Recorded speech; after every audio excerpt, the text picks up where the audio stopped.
काम करने वाला किसान। हर किसी को बजट से उम्मीदें होती हैं। ऐसे में न्यूज़ 18 की टीम ने किसानों से बातचीत की, किसानों के बीच पहुंची और किसानों की राय जानने की कोशिश की। भिंड से देखिए ये खास रिपोर्ट। हमारी सरकार से आपके चैनल के माध्यम से यही मांग है, जैसा कि आज से 5-6 वर्ष पहले केंद्र सरकार ने वादा किया था कि किसानों की आय दुगनी करेंगे। आय तो दुगनी हुई नहीं है, सरकार भी जानती है और सारे देश के किसान भी जानते हैं। आय की अपेक्षा, महंगाई बढ़ने की अपेक्षा एमएसपी लगभग नथिंग, जैसे ऊंट के मुंह में जीरा रहता है ना। एमएसपी सरकार ये कहेगी लागत बढ़ी है तो एमएसपी बढ़ाई है, लागत के अनुपात में 1% एमएसपी नहीं बढ़ी है, जो महंगाई प्रतिवर्ष बढ़ रही है। तो आय बढ़ने की अपेक्षा जब लागत बढ़ी और इनकम बढ़ी नहीं तो दूनी तो नहीं, आय किसान की और कम हो गई। जी बिल्कुल, जो जिस समय सरकार ने घोषणा की थी कि किसानों की आय दुगनी की जाएगी, तो उसका एक ही फॉर्मूला था। लेकिन किसान सम्मान निधि दे रही है सरकार, 6,000 रुपए दे रही है प्रति किसान को।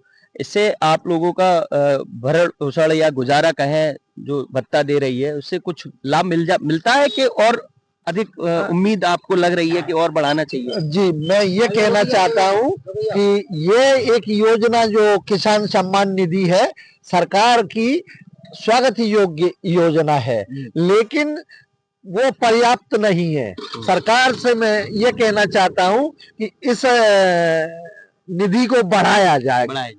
इस निधि को बढ़ाया जाए किसान सब। अच्छा, किसानों के सामने जब ये लहलाती फसलें, हम चूंकि चंबल घाटी में सरसों की फसल को पीला सोना कहते हैं और बहुत अधिक मात्रा में पैदावार होती है सरसों की, तो इस समय खड़ी हुई है फसल। इस फसल को खड़ी करने में काफी मशक्कत करनी पड़ी, तो क्या मतलब समस्याएं आती हैं आप लोगों को, वो जरा बताएं किसानों को। देखो, सबसे पहले मैं आपके चैनल के द्वारा ये बात पहुंचाना चाहता हूं कि किसान की जो फसल है, किसान फसल करता है, उसमें सबसे पहले तो हमें गौ माता से बहुत अधिक परेशानी है जी। गौ माता का इतना प्रकोप है कि हम लोगों की फसल ना के बराबर आ पाती है उनके प्रकोप से, और हमको हमारी फसल की जो रेट मिलना चाहिए वो पर्याप्त रेट नहीं मिलती है, बहुत कम रेट मिलती है। इसलिए हम लोगों का भरण पोषण और हमारे बाल बच्चों, लागत ज्यादा आ जाती है। मजदूरों का मजदूरी भी बढ़ी है। और डीजल पेट्रोल के दाम लगातार बढ़ रहे हैं, तो इससे क्या मतलब लागत बढ़ रही है और फसलों के मुनाफा जो मिलना चाहिए वो, उनका मूल्य, वो मूल्य हम लोगों की फसल और मेहनत के आधार पे देखा जाए तो बहुत कम है, बहुत कम। इससे मेरा गुजारा नहीं होता है। इसलिए सरकार से मेरा निवेदन है कि फसल का मूल्य है जो वो बढ़ाया जाए। तो कहीं ना कहीं जो देश का अन्नदाता है उसी पर पूरा देश और पूरे देश की जो अर्थव्यवस्था है डिपेंड रहती है। तो कहीं ना कहीं अगर यदि अन्नदाता ही अगर यदि ये इस बात को कह रहा है कि हमारी लागत से के अनुकूल मुनाफा नहीं कमा पा रहे हैं, तो कहीं ना कहीं ये दुर्भाग्यपूर्ण बात सामने निकल कर आई है। अन्य भी लोगों से हम चर्चा करेंगे। आप एक किसान हैं, बताएं क्या समस्या आ रही है और क्या सरकार से आप उम्मीद करते हैं नए बजट को लेकर? बजट से लेकर क्या है, खाद महंगा मिल रहा है और खाद का वजन भी कम हो गया है और लेने में बहुत बड़ी भीड़ मच जाती है। अच्छा, हाँ, ले नहीं पाते, लाइन में लगते तो गिर जाते, हाथ पैर भी टूट जाते हैं, तो इलाज को भी नहीं हो पाता कुछ ऐसा। मतलब खाद और बीज की जो सरकार कहती है कि पर्याप्त भंडार भरे हैं, तो कहीं कमी आती है चंबल में? कमी आती है, बहुत कमी आती है, मिलता ही नहीं है उतना। रातों रात लाइन में खड़ा होना पड़ता है। हाँ, रात को खड़े हो जाओ तो सुबह पे किसी को सरकार को कुछ ऐसा करना चाहिए जिससे किसानों को सहूलियत से खाद और पर्याप्त मात्रा में आवश्यकता के अनुसार मिलती रहे समय पर। वो खाद को गांव-गांव भेजना चाहिए, वहाँ से किसान आराम से ले सकते हैं। आप एक किसान हैं और हाथ में हसिया भी ले, क्या करने आए थे इस हसिया से आप? चारा काटने आए। चारा काटने। तो बताएं कि कल के बजट सत्र को लेकर आप टीवी पे देखेंगे, खबरें देखेंगे, तो आप उम्मीद करेंगे, तो क्या चाहते हैं कि टीवी में आपको क्या सुनने को मिल जाए जिससे आपको खुशी हो? जी, महंगाई कम आए चाहिए और खाद बीज टाइम पे किसान को मिलना चाहिए, जरूरत के मुताबिक। ये मिल नहीं रहा, किसान बहुत परेशान है आज के गाँव में। आप बताएं, कृषि यंत्रों को लेकर हम चर्चा करने का प्रयास करेंगे एक बार दादा से। दादा, जो कृषि के यंत्र हैं उनसे उनसे आप कम होना चाहिए, उनके दाम क्या?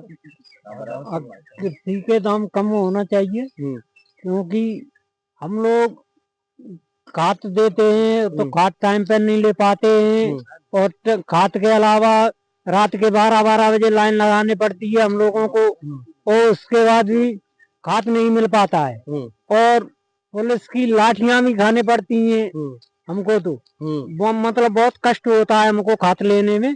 इसलिए शासन से ये निवेदन है कि हम लोगों की खाद की व्यवस्था मतलब हमारे यहाँ जैसे कि सोसाइटियों पे खाद मिलना चाहिए। आप क्या चाहते हैं किसान होने के नाते? यही चाहता है, जो सुविधा है वो मिलना चाहिए अपन को, क्योंकि किसान एक बहुत कमजोर वर्ग का इंसान है। पूरी साल मेहनत करता है, लास्ट में उसको कुछ मिलता नहीं है। मेहनत के अलावा कई बार ऐसा भी होता है कि अपने पास पैसे नहीं होते हैं, तो उसके बाद यंत्र वगैरह अपन को चाहिए तो बहुत महंगे पड़ते हैं, तो उन पर सब्सिडी मिलना चाहिए सर्वप्रथम। यही सरकार से गुजारिश है अपनी। आप एक किसान हैं, बताएं। और भी लोग हैं, दादा हैं, पता है दादा? इसके बारे में किसान हैं, आप बताएं जरा। जी, यंत्रों पर सब्सिडी मिलना चाहिए। हमको अभी तक कोई सब्सिडी नहीं मिलती है। कितने यंत्र जैसे कुछ भी खरीदे हम, तो कोई सब्सिडी नहीं मिलती है।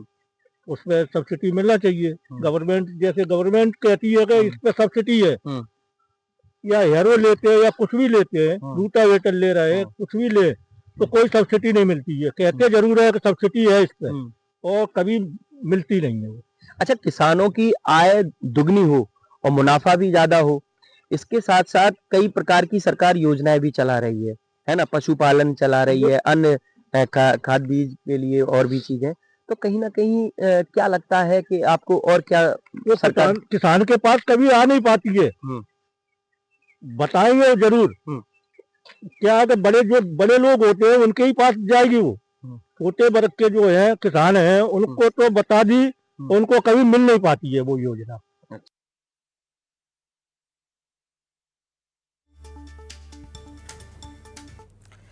एक तरफ ट्रंप का टैरिफ वॉर है तो दूसरी तरफ व्यापारियों और उद्योगपतियों को भी कल के बजट से काफी उम्मीदें हैं। न्यूज 18 की टीम ने इंदौर में व्यापारियों और उद्योगपतियों से बात की और उनके मन की बात जानने की कोशिश की। आइए आपको सुनाते हैं।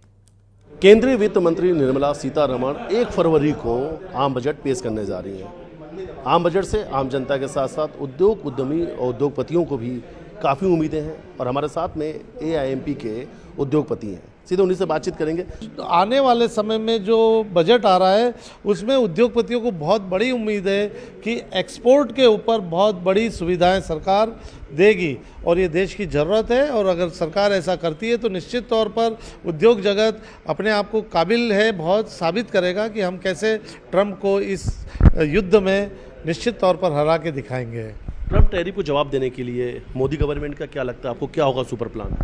सुपर प्लान सबसे बड़ा प्लान जो मुझे ऐसा लगता है उनके लिए कि जितने इंपोर्ट बेस्ड आइटम्स आर्टिकल्स आज की तारीख में मेजर इंडस्ट्री में कंज्यूम हो रहे हैं उनको कर्टेल किया जाएगा, रोका जाएगा और इंडिजीनियस प्रोडक्शन को उतना ही बढ़ावा दिया जाएगा। हम एग्जांपल देख सकते हैं कि सोलार पैनल का जून से 100% इंपोर्ट पैनल्स का लगना बंद हो जाएगा, उन पर सब्सिडी नहीं दी जाएगी।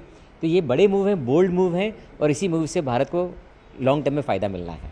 सर, मध्य प्रदेश की अगर बात की जाए कई बार चर्चा भी होती है शहरीकरण की, इस बार भी क्या लगता है कि इस बजट में कुछ ऐसा फोकस होगा, इस पर भी कुछ चर्चा होगी? छोटे छोटे जो शहर हैं, क्या लगता है कुछ वहाँ पे क्लस्टर के लिए तैयारी की जाएगी, कुछ ऐसे फंड जो हैं वो इस बजट में दिए जाएंगे? नहीं, देखिए बजट में शहरीकरण हो रहा है तो अच्छा नहीं है, क्योंकि शहरीकरण एक शहर में सब कॉन्सेंट्रेट कर रहे हैं तो सारी मूलभूत सुविधाएं डिस्टर्ब होती है, ट्रैफिक, शिक्षा सभी प्रभावित होती है। तो जो छोटे छोटे शहर है 2 लाख से लेकर 10 लाख की पॉपुलेशन, नहीं वहाँ देखने को ही मिलता है ना, प्रयास हो रहे हैं लेकिन होता नहीं है। अगर सेंट्रल गवर्नमेंट उन शहरों पे ज़्यादा फोकस करे, देखो पलायन होता है 2 चीज़ों से, रोजगार और शिक्षा। अगर शिक्षा और रोजगार दोनों से पलायन को रोका जाए तो शहरीकरण नहीं होगा। और शहरीकरण के दुष्परिणाम हम देख ही रहे, ट्रैफिक की क्या स्थिति, सब शहरों में यही हाल है। तो जो लोग वहाँ हैं वहीं पे क्लस्टर बनाया जाए, वहीं पे उनको रोजगार मिले तो शहरीकरण नहीं बढ़ेगा और उसके फायदे भी बहुत होंगे। जी सर, आप किस इंडस्ट्री से हैं और आपको क्या उम्मीदें हैं, एक्सपेक्टेशन क्या है? फर्नीचर इंडस्ट्री से हैं जी। मैं ट्रंप के बारे में बोलना चाहूँगा जी कि ट्रंप टैरिफ एक्चुअली देखा जाए तो ट्रंप अपनी विश्वसनीयता ख़त्म कर गया, पूरे विश्व में उसकी इज्जत ख़त्म हो गई है, मानसिक स्थिति ख़राब हो गई है। वो हमारे दिमाग में है कि वो पागल हो चुका है, क्योंकि आज भी उसने कई देशों को वो किया है नोटिफाई कि हम रेट बढ़ाएंगे। तो अब इंडिया गवर्नमेंट ने जो आज यूरोप के साथ समझौता किया है उससे बहुत फ़ायदा होगा और ट्रंप को नुकसान होगा, चाइना को भी नुकसान होगा और ट्रंप को भी नुकसान होगा, और यूरोप से अपने संबंध बहुत बड़े हो जाएंगे। जीरो टैरिफ में आ रहे हैं अपन, तो ट्रंप एक प्रकार से देखा जाए तो अपनी मानसिक स्थिति उसकी ख़राब हो चुकी है, इवन अमेरिका में भी और वर्ल्ड में भी, हर जगह वो नीचा हो गया। बिल्कुल सर, आप तो एक्सपीरियंस के बारे में बताएं, क्या लगता है आपका एक्सपीरियंस के? ट्रंप के बारे में बोलूँगा जी। ट्रंप ने जो किया है ना, उसके लिए हमारे प्रधानमंत्री जी ने धैर्यपूर्वक जवाब दे दिया है।